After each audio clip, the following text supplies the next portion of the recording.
And welcome again to another edition of MyStartup.Live. This is Kevin Allen. We're here broadcasting from Irvine, California. Hope you all had a great July 4th week. I guess it was a week, not a weekend this time. We're here, though, broadcasting live from Irvine on Friday, July 7th, I guess it is. I'm here with Nick Nguyen. Nick, thanks for joining us.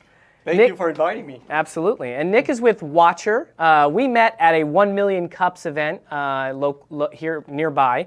1 Million Cups is a great resource for you startup entrepreneurs out there. But Waatcher, tell me a little bit about what Waatcher is all about.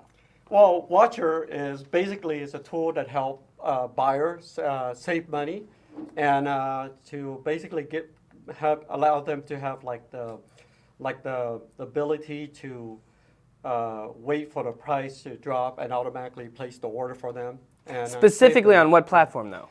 Specifically on Amazon. Okay, so for you Amazon users out there, which there are like nearly 1 billion at this point, you know, Amazon's worldwide. You're using it almost daily. I certainly buy stuff on Amazon almost every day. Great tool that is going to enhance your experience. So Waatcher, how does Waatcher kind of do that? It's pulling a lot of data from Amazon. Right. So what we do is we track the price on Amazon, and then the price will go up throughout the day. And what we learned is Amazon changes the price millions of times every day. So wow. Yeah, it's pretty crazy. It's like some of the stuff in the toy category can change like 20 times a day. Wow. Yeah, it's pretty crazy. So what we do is, let's say if something is $100, you would go in there and you say, I want to place the order once it hit $80. Okay. So as the price go down, and if it go down below $80, then we'll place the order for you, and that's pretty much it. Unbelievable. So, and it works throughout Amazon's entire site. So it's independent of the product type. Right, that's correct. Wow. Really great tool. So how did you get into I like to say, the startup mode? What motivated you to create this application? Right, so basically, a while ago, a couple of years ago when I was with my wife, she was like, I'm having a hard time tracking all this price on Amazon. I just bought it and it went right back up, or it just went down after I bought it. And then so I said, let me build some tool for you. So I start tracking some of the prices, and I put in some alerts, and I was like, that was great. But then as soon as I get alerts, sometimes we get like alerts at 2 a.m., stuff like that. And I said, you know what, I'm going to do something even better than that. I'm going to place the order for you, so in that way you don't. I love it. So you're doing this all for your wife right here. Right, exactly.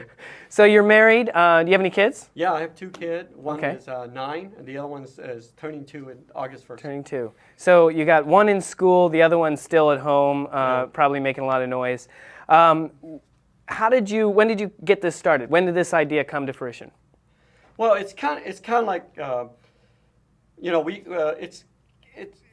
we didn't put in the placing of the order until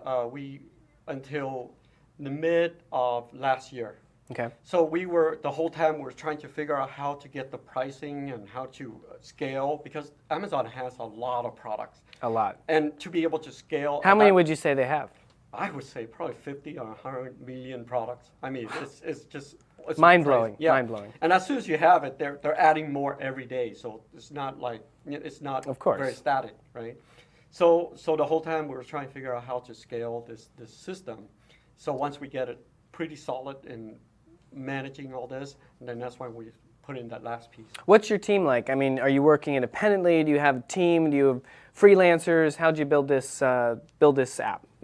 Yeah, so the whole time I was contracting, trying to pay the bills, and at the same time, after hour. So you had a daytime job. What was your daytime job? I was doing consulting, trying to help other people build software. Okay.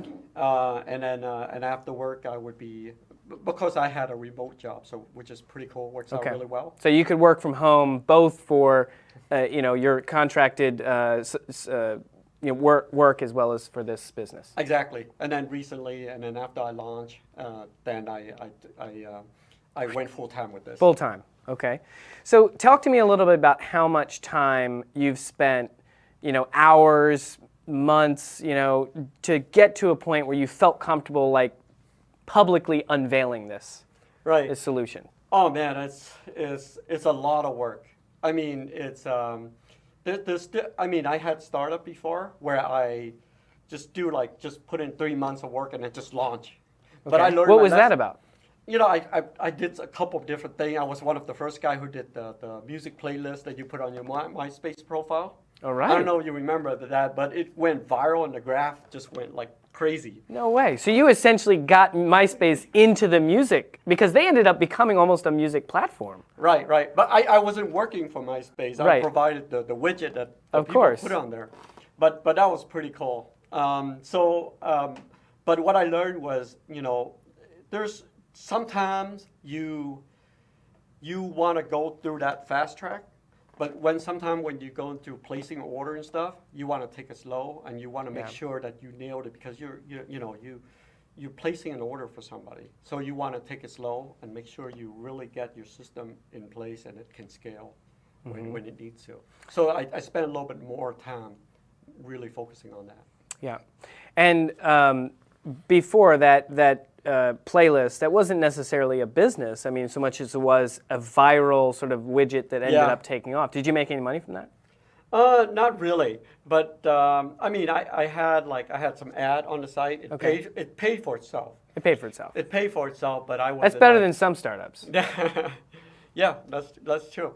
So advertising is definitely a great revenue source, no matter what. If you're making a tech product, if you have an audience that's visiting your site regularly, using your tools, advertising is a great revenue. Oh, definitely. How'd you find your advertisers? Well, at that time we had Google AdSense. We had a lot of we have Commission Junction. We had a lot of really and they're still out there, and they're really great tools. DoubleClick, I guess. DoubleClick, exactly. Yeah. One of our guests who used to work for DoubleClick. Is that right? Our first guest, Pete Wong. Yeah. Oh wow, yeah. That's crazy. DoubleClick's been around for a long time. A long time, yeah. They know this stuff. How early did you get into the tech world? When did you get started with technology? Well, it's kind of funny. I started out as a mechanical engineer. Okay. Because during my time there weren't any internet. And then so in 1995 the internet came out, and then so I just I think around 1998 that's when I just said, I just quit my job and I went to Barnes & Noble and I just read all the book on the shelf, and I moved to Silicon Valley, slept on the floor at my cousin's house for 3 months. That's great.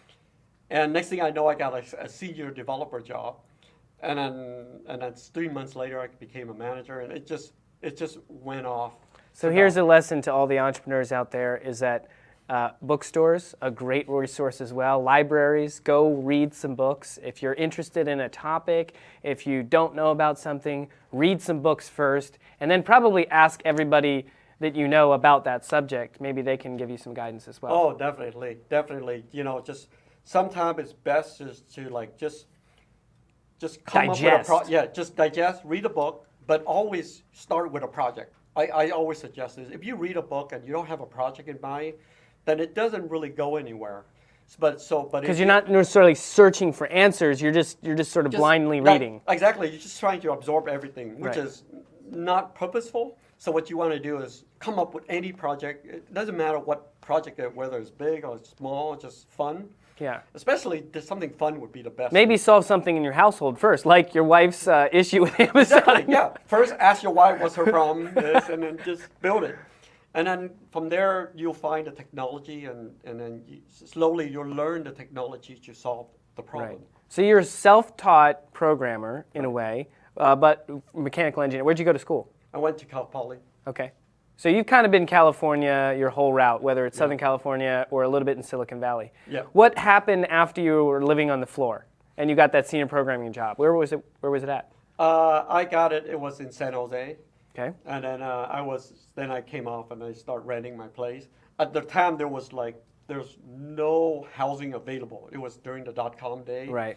So it's at the point where if it's available in the morning, it's gone into a noon. Yeah, so you had to come with cash. Not even that. As soon as you have to pay for this list where they email you a list of available apartment. You had to pay for a list. Yeah, it's crazy. So what I did was I called up this.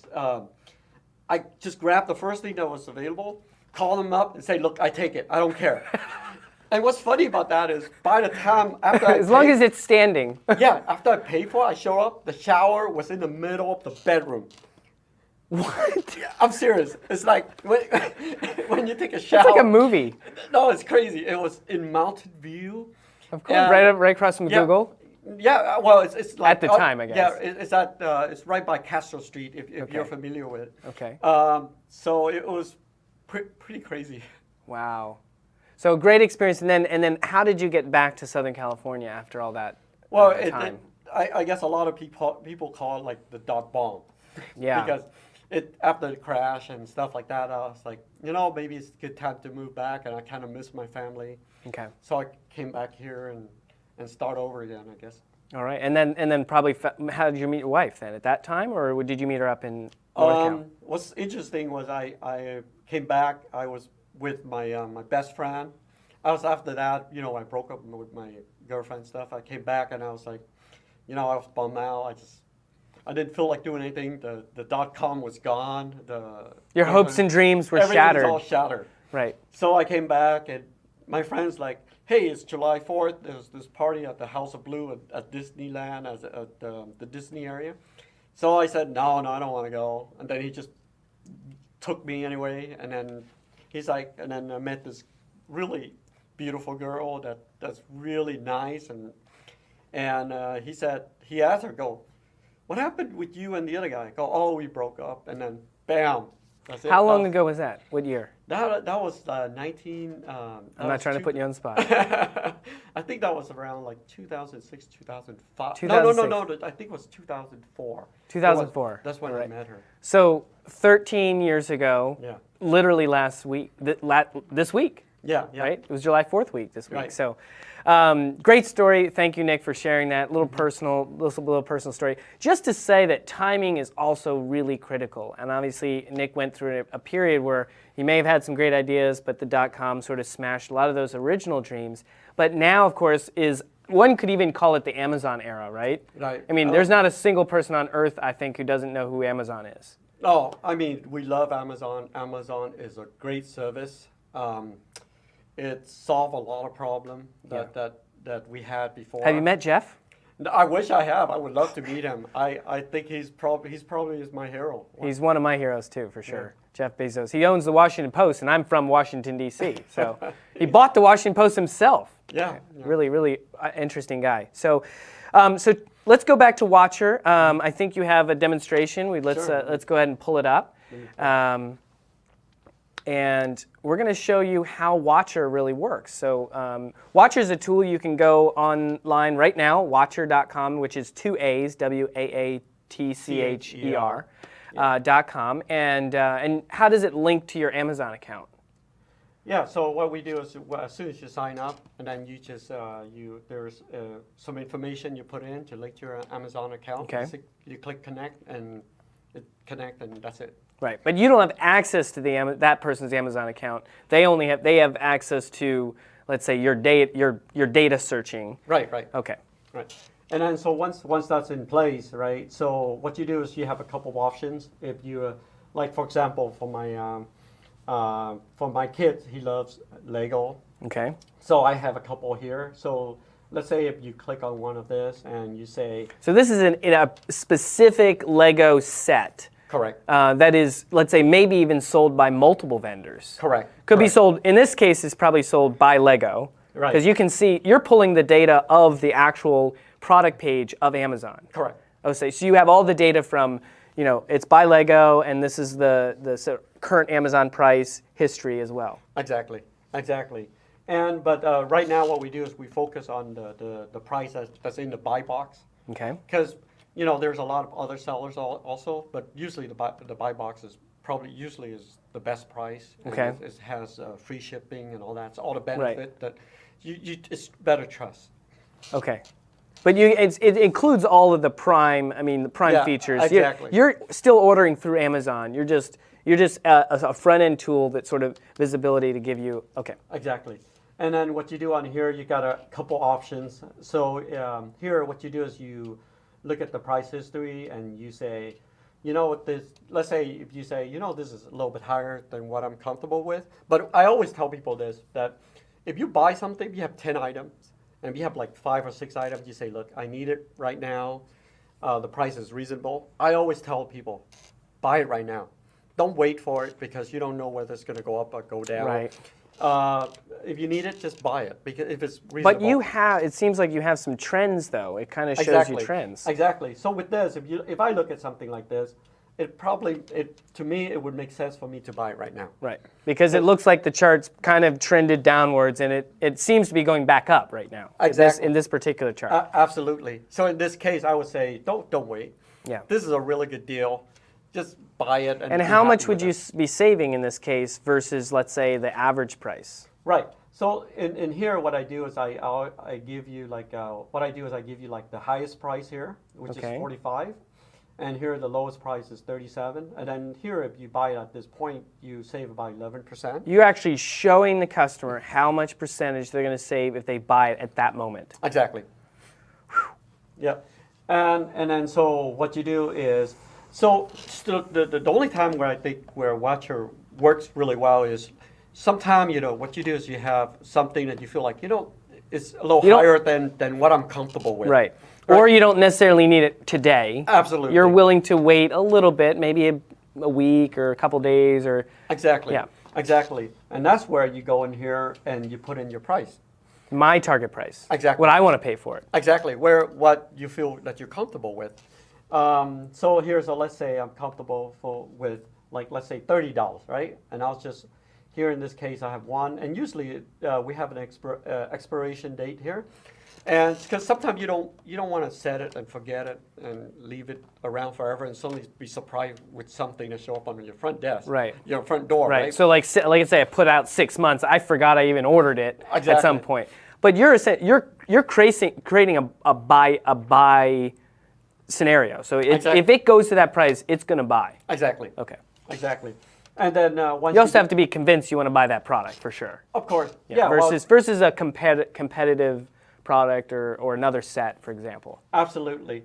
And you know, like we also bring in some of the product review video from YouTube to kind of help you. You know, like you say, like an image is worth 1,000 words, but you know, a video is worth a lot more. 10,000 words. 10,000 words.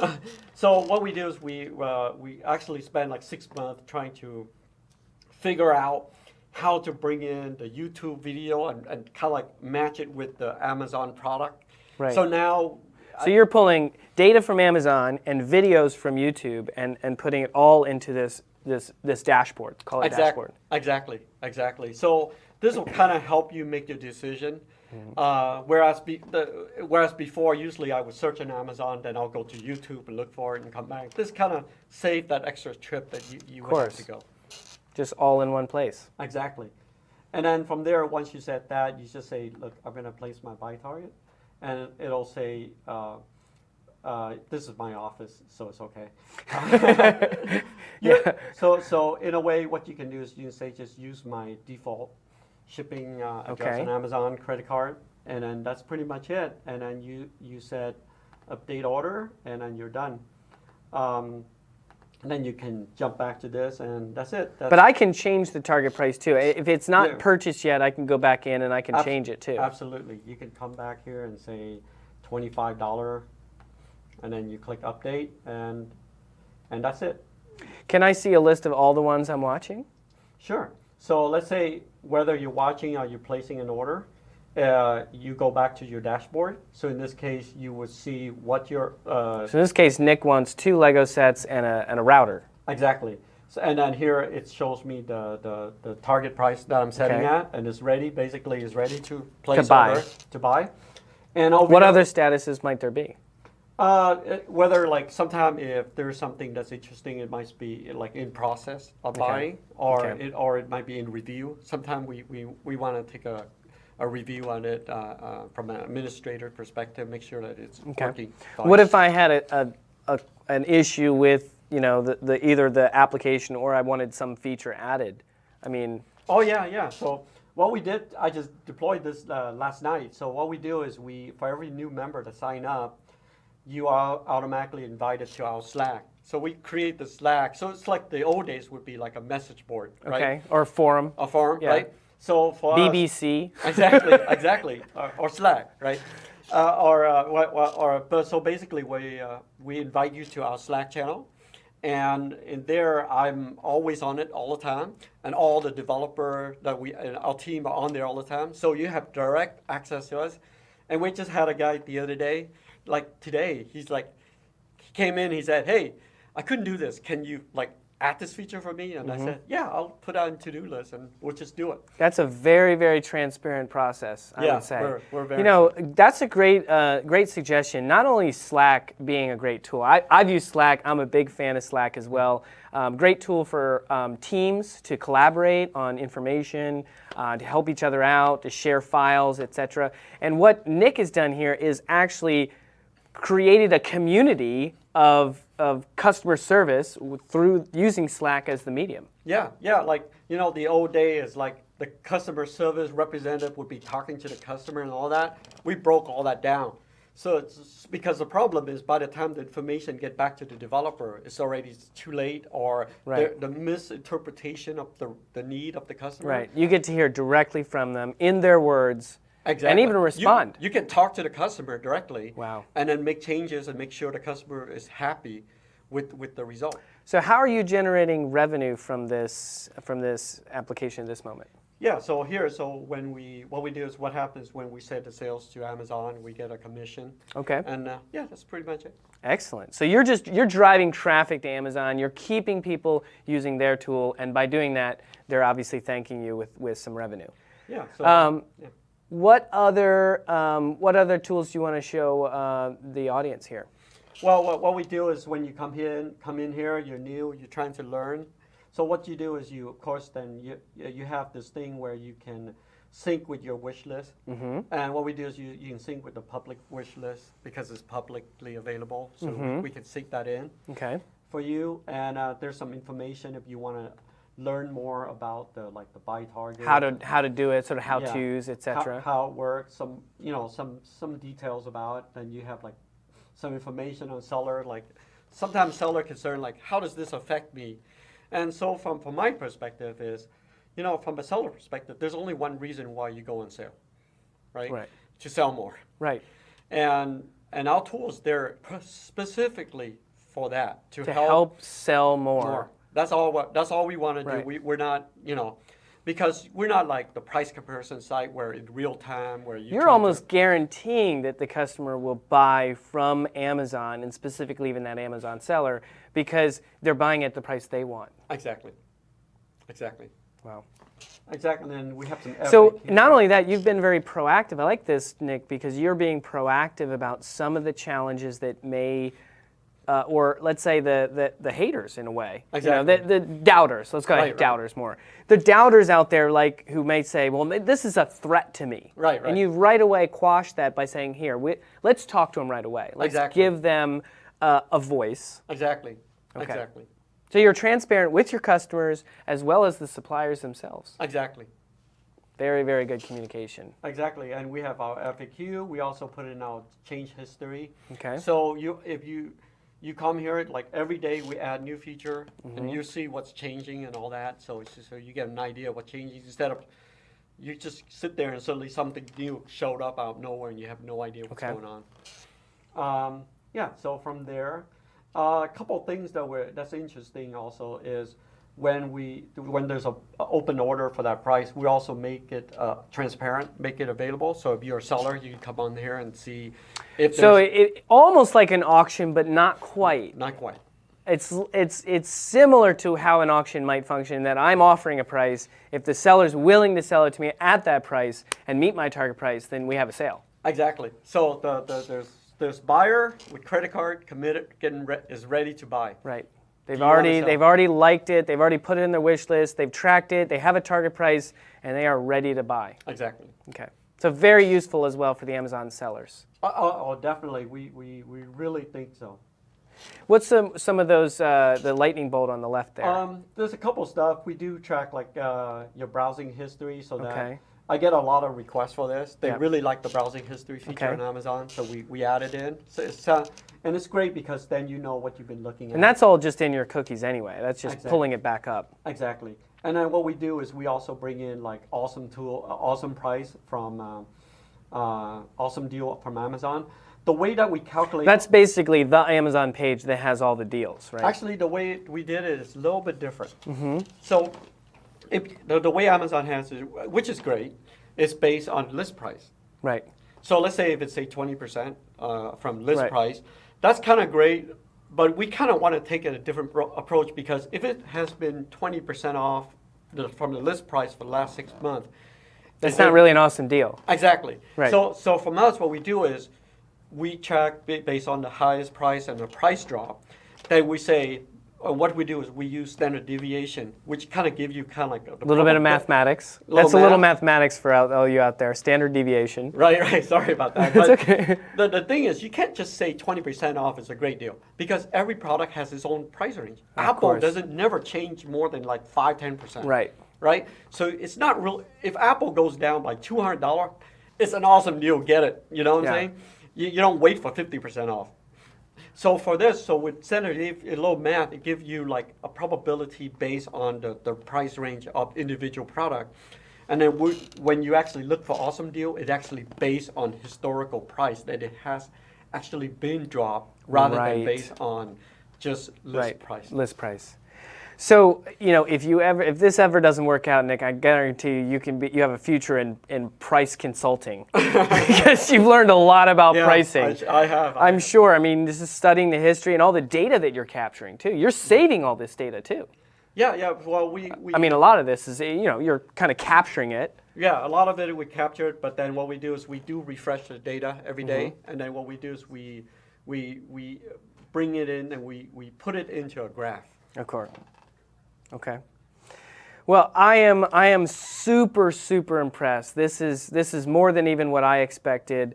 It was a coffee conversation that turned into something that I want to use myself. So if you're an Amazon buyer out there, you're an Amazon seller, you really probably should check out Waatcher and learn from the fact that here's a man who came up with this idea to solve a problem for his wife and turned a business into it. That not only is providing a service to customers, but you're really using a powerhouse like Amazon as the sort of medium to get all that all that data. Yeah, I think Amazon. We love Amazon, so we shop on Amazon every day. I mean, I have an Amazon package coming to my doorstep every day. You know the Amazon guy because sometimes the Amazon delivers too. Yeah. In some cases, not every time. Exactly, and so we're hoping that this will, help save some student or some moms a couple of dollars. Where are you going from here? I mean, without revealing any secrets, where do you want to take Waatcher from here? Well, we would like to look at with browser extension, mobile stuff like that. We would like to. We have a lot of requests for Canada. So moving it international. Right. Mobile, Right. And then of course extensions for all the different browsers that are out there. We have some requests for Macy. We have some requests for Walmart. So we even have people are suggesting airline tickets, different category, hotel. So this absolutely could jump into many different segments, and it could be the most powerful pricing tool that a buyer could ever use. I'm hoping. It certainly seems like it. Nick, I want to say that this has been a pleasure to have you on the show. I can say that this is, by just looking at this, you're going to find success, and you really have a great story yourself. So thank you very much. Thanks for coming on the show and showing Waatcher. For the audience, how are they going to find you? We're at Waatcher with 2A, which is WAATCHER.com. And we always joke around. We always say it as Waatcher because that's how we make fun of each other, and that's right. And that's how we remember. It's a great application. Looking forward to seeing it grow. Thanks so much, Nick. Thank you very much. And we'll see you next time on MyStartup.Live. Thanks for joining us.